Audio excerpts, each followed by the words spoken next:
أعوذ بالله من الشيطان الرجيم. بسم الله الرحمن الرحيم. Assalamu alaikum wa rahmatullahi wa barakatuh. Today, for the thought of the week, we want to look at a tradition, a hadith from the noble Prophet Muhammad, may God's peace and blessings be upon him and his family, in regards to eating. Now, obviously, we know that in Islam, that we have rules and regulations for everything that we do in life, including such mundane activities as eating, drinking, sleeping, and so on and so forth.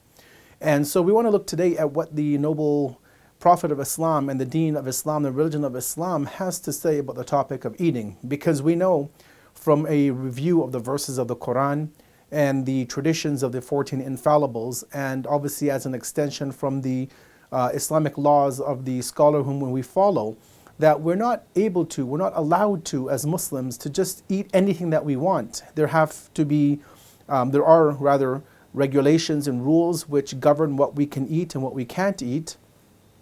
And so we want to look at this tradition today to see what the noble messenger says.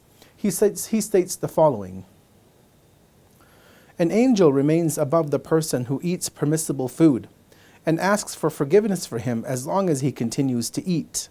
This beautiful tradition from the final messenger of God gives us two beautiful points.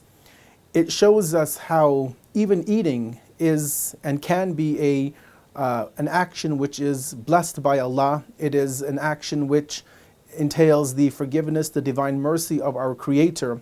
And as the Messenger of God has stated in the tradition, that as we eat halal, the permissible food, and this obviously we have to define and understand, but he shows us that an angel is appointed to watch over us and to make prayers for our forgiveness, and this angel continues in this way as long as we continue to eat. Obviously in Islam we have, as we mentioned, we have rules and regulations that we follow, and including for the food that we eat, we need to ensure that it is acquired by permissible means. And halal here can mean multiple things. At one level, it could mean that we have ensured that we have paid our religious dues, our financial obligations, namely the khums, which is one of the most important one of the most important financial obligations in Islam, as followers of the Ahlul Bayt, peace be upon them.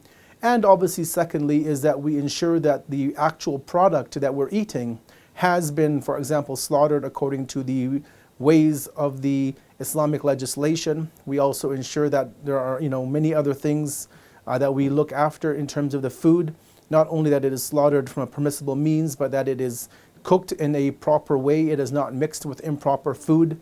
We also have to ensure that the people who are cooking our food are those whom we are allowed to eat from. And for further details, we can refer to the Code of Practice for Muslims in the West from Ayatollah Sistani, where he gives us further details on the preparation of the food. But we close this discussion and just remind ourselves that, as the saying goes, that you are what you eat, that we ensure that we only eat the permissible and that we only feed the permissible to our families and to those who we interact with, because this has an impact on us. And as we see from this beautiful tradition, that the Messenger of God tells us that actually Allah appoints angels to pray for us.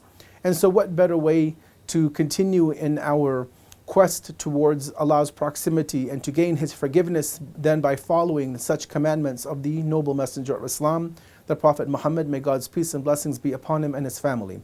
Wassalamu alaikum wa rahmatullahi wa barakatuh.